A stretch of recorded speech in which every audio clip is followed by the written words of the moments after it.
तो चलें बारिश और बर्फबारी भी बात कर लेते हैं। महकमा मौसमियात ने पेशगोई कर दी है कि इस्लामाबाद समेत बलूचिस्तान, केपी, गिलगित बल्तिस्तान, कश्मीर, मरी और गलियात में बारिश मुतवक्के है। अब अंदाजा लगाएं आप भाई, और सुन लें, जबरदस्त बारिश होगी। 23 और 24 को ये कहा जा रहा है कि दर्जा हरारत सिंगल डिजिट में जाएगा। अब ये जाहिर है कि सरदार सरफराज साहब जब हमारे साथ आते हैं ना तो हमारे अरमानों पे ओस डाल जाते हैं। मैं कहता हूँ डाल दें ओस, क्योंकि उसमें पता है क्या होता है, ओस भी ठंडी ही होती है तो थोड़ा सर्दी में इजाफा होगा। बाकी तो ये है कि ये देख लेना, ये आप स्क्रीन पे भी पढ़ रहे हैं 23 और 24 जनवरी को। मेरे लिए भी अचंभे की बात है, वो कहते हैं ना कि चिराग बुझने से पहले फड़फड़ाता है, तो शायद सर्दी का भी ये आलम है कि जाने से पहले वो कह रही है कि इन लोगों को थोड़ा सा महसूसमेंट दे के जाओ। मौसमियात ये भी कह रहा है कि सर्दी का सिलसिला फरवरी तक जारी रहेगा। आमीन। ये पूरे मुल्क का है, ये सिर्फ कराची का है? पूरे मुल्क में तो जाहिर है कि अभी माशाल्लाह से स्टेटमेंट दिया ये सिलसिला चलेगा, सर्दी चलेगी, बर्फबारी जहाँ पर हो रही है वो माशाल्लाह बड़ा खूबसूरत मंजर दे रही है। तो सरदार सरफराज साहब हमारे साथ मौजूद हैं, उनसे ज़रा बात कर लेते हैं। सरदार साहब, thank you so much for your time and a very good morning to you जी। अब ज़रा बताइएगा, मैं तो अब जब तक आपके मुंह से नहीं सुनता कि सिंगल डिजिट में जाएगा, ये सर्दी होगी, मैं यकीन ही नहीं करता। मुझे सर्दी लग भी रही हो, मैं अपने आप को कह रहा होता हूँ नहीं सरदार सरफराज साहब ने कहा है कि सर्दी नहीं है। हुण तुसी दसो। बहुत शुक्रिया। देखिए, ये जो असल में लहर चल रही है ना बारिश की और बर्फबारी की, तरह से वेव बलूचिस्तान में है और इसी तरह से केपी में है, तो जाहिर है जब एक वेस्टर्ली वेव बारिश बरसा कर बर्फबारी बरसा कर निकल जाती है ना तो फिर ज्यादा सर्दी उसके पीछे आती, कोल्ड एयर आती है। तो दो या 3 दिन ऐसे होंगे जिसमें सिंगल डिजिट में जा सकता है कराची में, बहुत ज्यादा नहीं।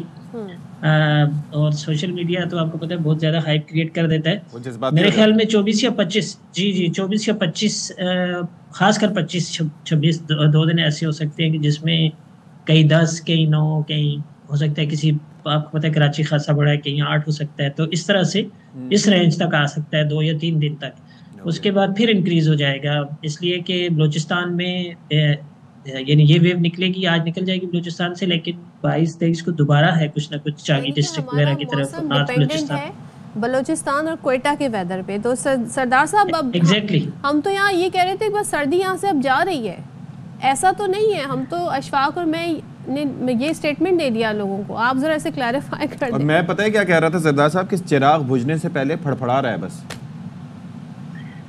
हाँ, असल में ये है कि आप जैसे सदफ ने कहा ना कि खासा यानी वेस्टर्ली वेव जब अब प्रिवेल करती है ना बलूचिस्तान वगैरह पे, तो कराची पे भी उसका असर इस हद तक आ जाता है कि विंड थोड़ा सा चेंज हो जाती है। मॉइस्चर आपने महसूस किया होगा, अब सुबह में 50-60% पे चला जाता है। अगर ये 30-40% पे होता है तो टेम्परेचर ज़्यादा गिर जाता है और थोड़ा सा विंड चलने लगती है। तो इस लिहाज से उस पर डिपेंडेंट होता है, उस वेस्टर्ली वेव पे। तो ये जब निकल जाएगी यानी 24 के बाद फिर इम्कान होगा सर्दी बढ़ने का, तो वही कहीं 10, कहीं 11, कहीं हो सकता है 9 हो जाए, मतलब इससे। लेकिन बहुत ज़्यादा उस तरह की सीवियर कोल्ड वेव नहीं है जैसा कि शायद हाइप क्रिएट कर दी गई है।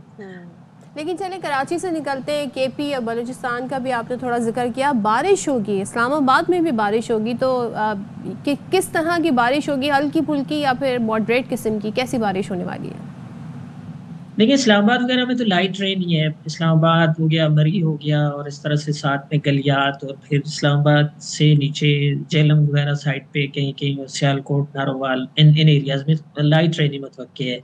वो वहीं से उसके मतलब इस मजीद जो जिन इलाकों का मैंने नाम लिया उसके नॉर्थ में ही है सिस्टम। तो केपी में चंद एक इलाकों में अच्छी बारिश है, खासकर वादी अस्वात में, और एक्सफाटा रीजन है जो अफगानिस्तान के साथ लगता है, वहाँ पर कहीं मॉडरेट बारिश है, कहीं लाइट रेन है, और स्नोफॉल है पहाड़ों पर। ज़ाहिर है अच्छी स्नोफॉल मुतवक्की है, खासकर जो वेस्टर्न आपके बॉर्डर है ना अफगानिस्तान के साथ, उसमें चित्राल भी आ जाता है, और कुर्रम एजेंसी और नीचे जो दूसरे इलाके हैं उन इलाकों में। इसी तरह से यही वेव ज़ाहिर है कि ऊपर स्कर्दू गिलगित वगैरह की तरफ भी बारिश का बायस भी बनेगी, लाइट रेन का। अच्छा। और बर्फबारी भी जी। अच्छा, लेकिन एक चीज़, अगर हम लेट्स से कि कुछ टाइम फ्रेम की बात करें, सर्दी का इख्तिताम कराची में और सर्दी का इख्तिताम मुल्क भर में, ये कब तक होगा वैसे? देखिए, मुल्क भर में तो आपको पता है कि यूजुअली फरवरी के आखिर तक सर्दी चलती है, खासकर पहाड़ी इलाकों में। तो बिल्कुल, यानी मार्च के पहले हफ्ते तक सर्दी होती है जो आपकी माउंटेन एरियाज हैं। लेकिन पंजाब के मैदानी इलाकों में भी कम से कम मिड फरवरी तक चलती है सर्दी, और फिर दिन की सर्दी कम हो जाती है। उसके बाद जाहिर है कि अगर धूप वूप निकले, टेम्परेचर इस तरह से चले, और कराची और जो बाकी एरियाज हैं लोअर सिंध के, जैसे ठट्ठा हो गया और इस तरह से, तो अपर सिंध में तो थोड़ा सा रहती है, लेकिन यहाँ तो जनवरी के आखिर तक ही रहती है। आप अगर एवरेज टेम्परेचर के हिसाब से भी देखें ना, तो जनवरी का 12 टेम्परेचर है कराची का एवरेज रात का, और फरवरी का 14 या समथिंग हो जाता है, यानी तकरीबन 2.5 डिग्री बढ़ जाता है। तो इसका मतलब है कि सर्दी खासी कमी हो जाती है उसमें। हाँ, ये है कि वेस्टर्ली वेव। जी चलें जी, thank you so much for your time सरदार सरफराज साहब, हमारे साथ मौके सुन लिया जी आपने। हवाएं चलेंगी तो आपको ठंड ज़्यादा महसूस होगी, वरना इसी तरह की ठंड रहेगी।